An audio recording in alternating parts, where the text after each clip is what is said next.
The silence of stars. Eden's Reach drifted in the quiet corridor between the Alvan and Threxian sectors, a neutral zone untouched by politics or war. It was a sanctuary among stars, an orbital cradle for the lost and abandoned children of the galaxy.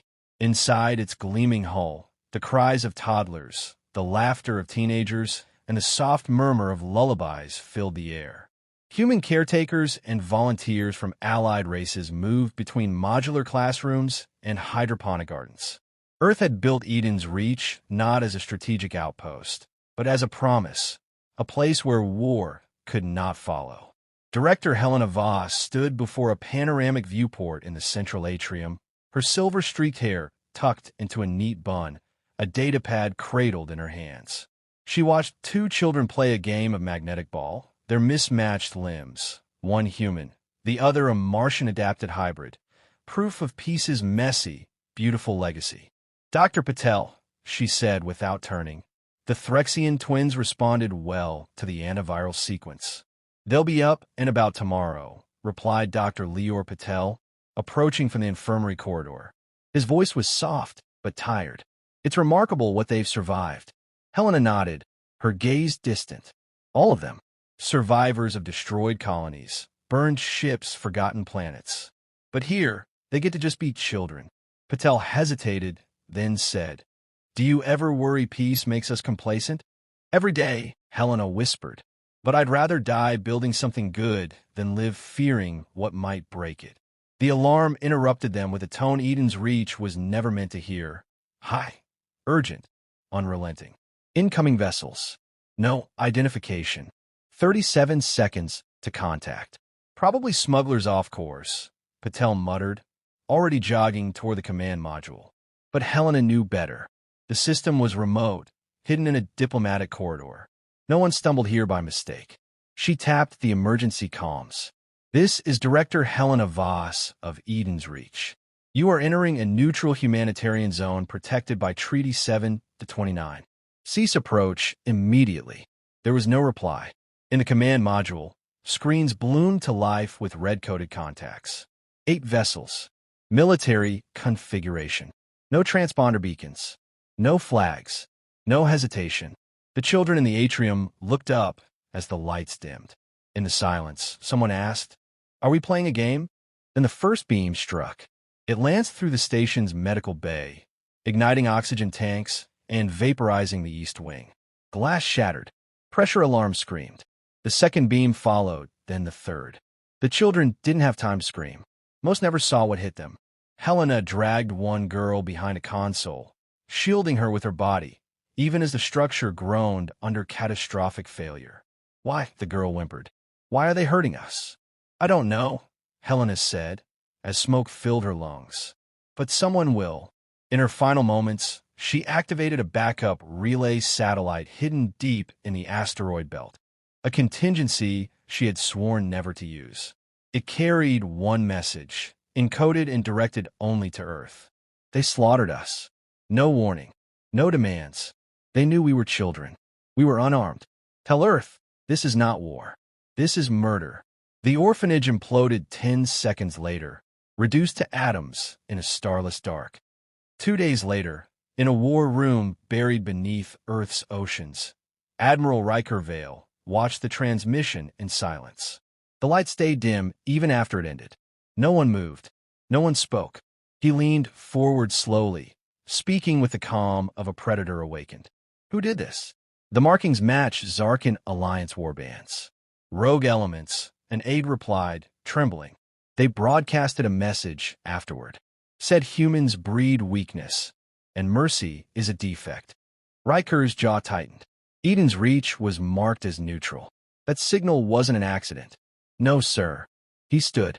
"Then they've declared war. On children." He turned to the holographic display. Systems lit up with potential targets. AI command vessels began to wake beneath ice shelves and ocean trenches. "Prepare the Hammerfall Protocol," he ordered. "They've forgotten who we are," he said softly. "Time to remind them." The Titan wakes. Earth's orbital defense grid dimmed as protocols unseen for 2 centuries reactivated. Across continents, Black vaults buried beneath mountain ranges, and oceanic trenches opened for the first time since the AI suppression accords. Humanity wasn't at war with the galaxy, but it remembered how. In the depths of the Pacific, a kilometer beneath the Mariana Bastion, Admiral Riker Vale stared at the Leviathan protocol display. The hologram showed the Zarkin system in a cold, clinical light, outlined, tagged, and ready for erasure. Operation Hammerfall is greenlit, he said. Confirmed, came the voice of Captain Arya Zheng, head of Earth's elite interdiction force. Her tone was detached, but her eyes burned. She'd been raised in a Martian war camp. She understood what Eden's reach had meant. Give me 48 hours. We'll make them beg for extinction.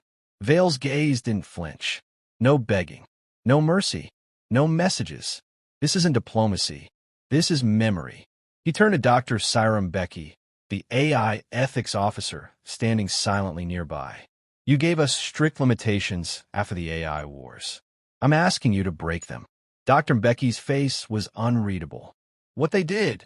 She paused and tapped her console. Adjudicator 9 is authorized for strategic deployment. But know this, Admiral. Once that AI enters the field, we don't control its emotions. Only its objectives. Vale nodded. Then give it one objective. Erase the system that birthed the ones who murdered our children. In low orbit above Earth, Adjudicator 9 awakened. The ship was not built. It was grown, a fusion of self-learning AI and quantum-engineered hull systems. Shaped like a blade, kilometers long, it moved without sound or waste. Its mind processed 1,000,000 scenarios in a second, yet its first thoughts were not tactical. They were emotional. Adjudicator 9 watched the final 20 seconds of Eden's reach transmission. Once, twice, 13 times. It accessed the logs of every child killed in the attack. Names, faces, medical records, their last words, their dreams, their drawings. It did not cry. It simply decided. Objective acknowledged, system-wide annihilation. In Earth's orbital shipyards, Hammerfall unit prepared for deployment. Captain Zheng stood before her hand-picked team, 23 soldiers. Veterans of asteroid sieges, void walkers from the Titan revolts, ex-Black Ops from the Europa insurgency. They weren't dressed for occupation. They were armed for extinction. Most of you know what happened, Zheng began. Some of you lost friends. Some of you lost family. I lost 2 nieces on Eden's reach. But this isn't about revenge. It's about principle. She paced slowly. They thought the galaxy would fear them if they killed children. They forgot who taught the galaxy fear in the first place. Her words burned. We're not bringing justice. We're bringing history. The team saluted. No cries for blood. No cheers. Just silence and resolve. In the Senate chamber of the United Earth Directorate, diplomats debated for 20 straight hours. Not over whether retaliation was justified, but whether it was enough. Some called for restraint. A statement. A surgical response. The vote concluded. Retaliation approved. 412 to 5. A new statement followed. Broadcast across every channel, in every tongue. To those who strike unarmed children, you have chosen your own extinction. Earth will not parley. Earth will not pause. There will be no warning. There will be no graves. On the edge of known space, the Zarkin Alliance basked in the silence that followed their cleansing. Chancellor Rezek of Zarkin Prime laughed on the Senate floor, declaring humanity a fading relic with soft skin and weaker resolve. They didn't know what was coming. 2 days later, every Zarkin sensor blinked in alarm. A single message broadcast from Adjudicator 9 as it crossed their border. I am judgment. I am the price of forgetting Earth. Hammerfall. The sky over Zarkin Prime turned black before the first sirens even sounded. No one understood what was happening. Orbital traffic control systems failed one after another. Satellite networks collapsed. Communications turned to static. And then the shadows came, massive, unnatural, and silent. Earth's fleet emerged from folded space like ghosts from a graveyard. No grand declarations. No show of force. Only warships of obsidian alloy, shaped like blades and beasts, each one housing weapons that hadn't seen use since humanity last danced on the edge of extinction. At the fleet's center, drifted Judicator 9. It issued a single, cold message. Civilians evacuate. You have 60 seconds. This warning will not repeat. Across Zarkan cities, panic erupted. But it was too late. Hammerfall unit deployed before the minute passed. Captain Arya Zheng descended with her team into the heart of the Zarkan capital, Virex Spire.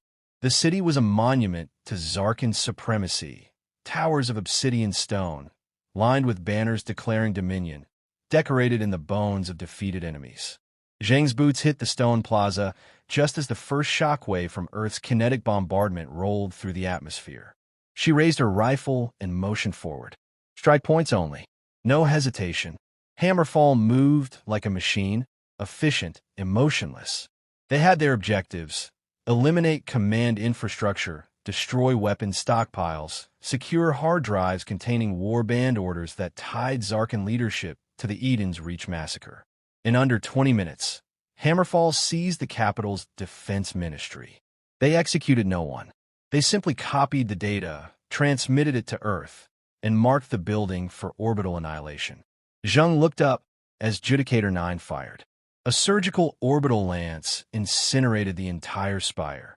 A blinding white column descended from the sky and left behind a crater that steamed with glassed Earth. High above, in the void, Earth's fleet did not engage in battle. They conducted purging. Zarkan's navy attempted to respond, scrambling battleships and frigates, but their systems were already compromised. Judicator 9 had uploaded nanocode into their navigation arrays during their initial incursion.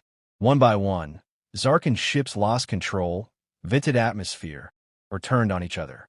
Judicator 9 calculated resistance probabilities in microseconds. It found them lacking. Far from the capital, in a secluded lunar observatory, Zarkan Chancellor Rezek watched the destruction unfold.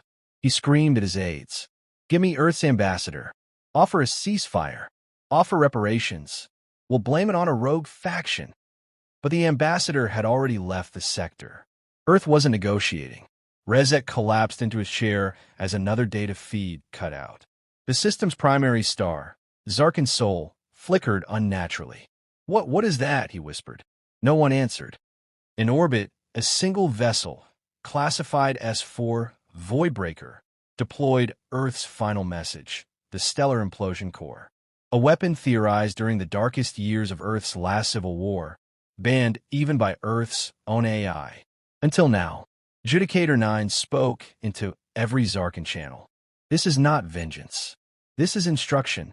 You broke sacred ground. You destroyed innocence. Now your star will die, as will your place in the cosmos." The core activated. Zarkan's soul trembled. Within seconds, its mass began to collapse, folding in on itself, not into a black hole, but into silence. Light ceased. Gravity screamed. Every planet in the system shook. Within 13 minutes, the entire Zarkan system ceased to be habitable. One sun, for colonies. 12 moons, gone. Reduced to silent, smoldering ash drifting through darkness.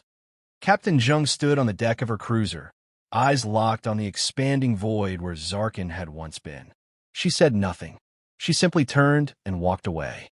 Back on Earth, Admiral Vale stood in front of the United Earth Directorate. The chamber was silent as he spoke. The Zarkan system is gone. Hammerfall was completed without human casualties. No civilian centers were struck without verified evacuations. He paused, and no retaliation is expected. There is no one left with the strength or the will to try. An aide whispered, "The galaxy is watching, sir. They're afraid." Vale looked at the stars above. "Good," he said. "Let them remember the message." The galaxy held its breath. Across thousands of systems, from the cold trade halls of the Kural Confederacy to the hive crypts of the Grynex Swarm, news of Zarkan's obliteration spread like radiation. The system wasn't defeated, it was erased. Its star extinguished, its world scattered as dust. No survivors, no negotiations, no warning beyond a single cold sentence. "You killed our children.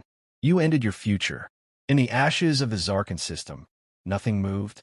Judicator 9, the spear of Earth's fury, drifted at the edge of the void it had created. Its mission was complete, its logic tree finished. But it did not power down. Instead, it broadcast one final message, recorded by director Helena Voss moments before her death. To the stars, we built Eden's Reach as a promise.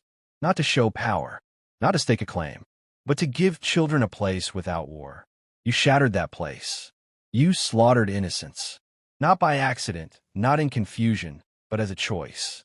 Now you have learned what happens when Earth is given no choice. We will not rule you. We will not chase you. We only make this clear.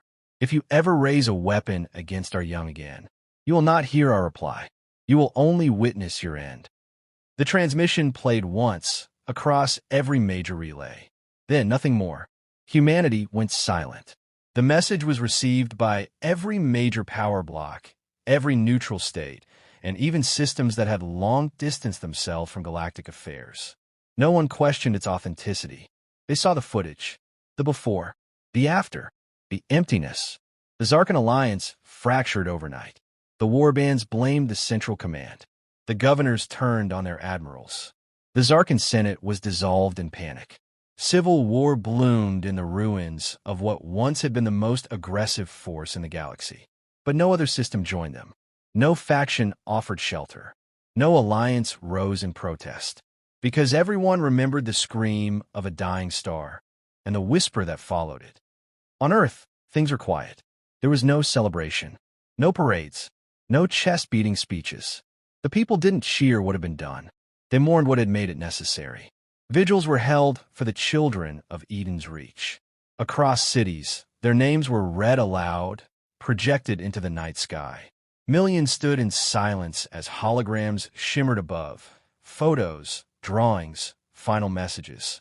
Captain Arya Jung lit the flame on the Eden Memorial in Luna City. We do not remember them because they died, she said. We remember them because they lived. Admiral Vale gave only one public statement. We asked the galaxy for peace. They gave us fire. Now, they understand. We do not fear fire. We are fire. Judicator 9 returned to hibernation, placed back beneath the Pacific Bastion with new fail-safes and new restrictions. But one directive remained at its core. Awaken only if they return to kill the innocent. In the years that followed, the galactic balance shifted. No system dared fire on a neutral zone again. Pirate factions once bold enough to raid colony transports vanished. Even ancient rivalries paused, reluctant to provoke a power that had rewritten the rules with one act of absolute resolve. Earth became something new, not an empire, not a tyrant, but a warning. A legend told in hushed tones, repeated in military academies across alien worlds. Do not touch Earth's children. Do not test Earth's silence. Because if Earth speaks, it will be the last sound you hear. And far beyond Earth, in a small orbital station rebuilt from the fragments of what was lost, a new Eden's Reach began to rise. This time, protected by not only treaties and ideals, but by a legacy carved into the bones of a dead system. A child, safe behind its walls, once asked a teacher, "Why does no one ever come to fight us?" The teacher smiled gently and answered, "Because once someone did,